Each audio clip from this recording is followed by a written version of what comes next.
চারদিকে খুটখুটে অন্ধকার, ওপরে কংক্রিটের ধ্বংসস্তূপ আর শরীরের ওপর চেপে বসা পাথর। এমন এক জীবন্ত কবরে নিজের ১৮ দিন বয়সী সদ্যজাত সন্তানকে বুকে জড়িয়ে মৃত্যুর প্রহর গুনছিলেন এক মা। প্রতিটা মুহূর্তে শুধু হাত দিয়ে দেখছিলেন সন্তানের নাক দিয়ে গরম বাতাস বের হচ্ছে কিনা, কলিজার টুকরোটা বেঁচে আছে কিনা।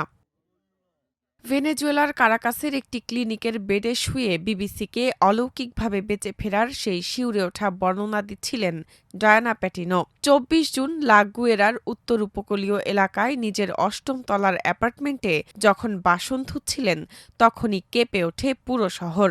হালকা কম্পন ভেবে দ্রুত কোলে তুলে নেন ১৮ দিনের শিশু হুয়ান ডেভিডকে, কিন্তু মুহূর্তেই ওলটপালট হয়ে যায় সবকিছু। ডায়ানা বলেন, আমার মনে হচ্ছিল যেন আমি উড়ছি। এরপর মনে হলো আমি পানি ও ময়লা আবর্জনার নিচে তলিয়ে যাচ্ছি। তারপর আমি একটি গর্তের মধ্যে পড়ে গেলাম এবং সেখানেই আটকে থাকলাম। আমি জানি না কিভাবে আমি আমার সন্তানকে ধরে রাখতে পেরেছিলাম, কারণ আমি তখন উড়ছিলাম। আমি আসবাবপত্রের সঙ্গে ধাক্কা খেয়েছিলাম। ডায়ানা জানান, তিনি চিৎকার করতে শুরু করেছিলেন, কিন্তু শিগগিরই বুঝতে পারলেন যে কেউ তার আওয়াজ শুনতে পাচ্ছে না।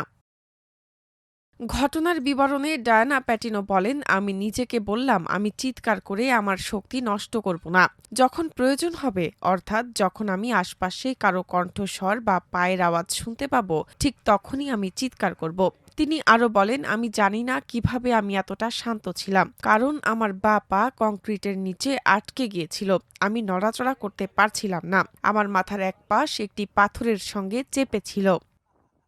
ডায়ানা প্যাটিনো বলেন, ধ্বংসস্তূপের অন্ধকারের মধ্যে চাঁদের আলোর মতো এক চিলতে আলো দেখতে পাচ্ছিলেন ডায়ানা। আর ঠিক তখনই অলৌকিকভাবে শুনতে পান তার ভাইয়ের কণ্ঠস্বর। নিজের সবটুকু শক্তি দিয়ে চিৎকার করে ওঠেন মা। ভাই আশ্বস্ত করে বলেন, তোমাকে বের না করা পর্যন্ত আমি এখান থেকে যাচ্ছি না। ২৫ জুন রাতে অত্যন্ত ঝুঁকিপূর্ণ এক উদ্ধার অভিযানের পর অক্ষত অবস্থায় বের করে আনা হয় সেই মা ও শিশুকে। ভূমিকম্পে ডায়ানার ২ পাই জখম হয়েছে, তবে সৌভাগ্যবশত হুয়ানের কেবল সামান্য চোট লেগেছে।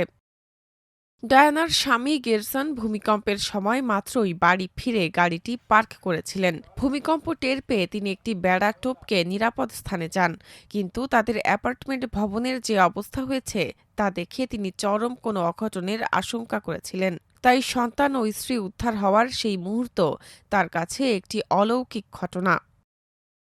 ২৪ জুন ভেনেজুয়েলায় মাত্র ৩৯ সেকেন্ডের ব্যবধানে ৭.২ ও ৭.৫ মাত্রার দুটি শক্তিশালী ভূমিকম্প হয়। এতে দেশটির রাজধানী কারাকাস ও বন্দর নগরী লা গুয়েরা সহ বিভিন্ন শহর ধ্বংসস্তূপে পরিণত হয়েছে।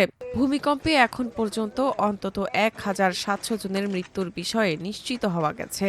নিহতের সংখ্যা ১০,০০০ ছাড়িয়ে যেতে পারে বলে আশঙ্কা করছে যুক্তরাষ্ট্রের ভূতাত্ত্বিক জরিপ সংস্থা ইউএসজিএস।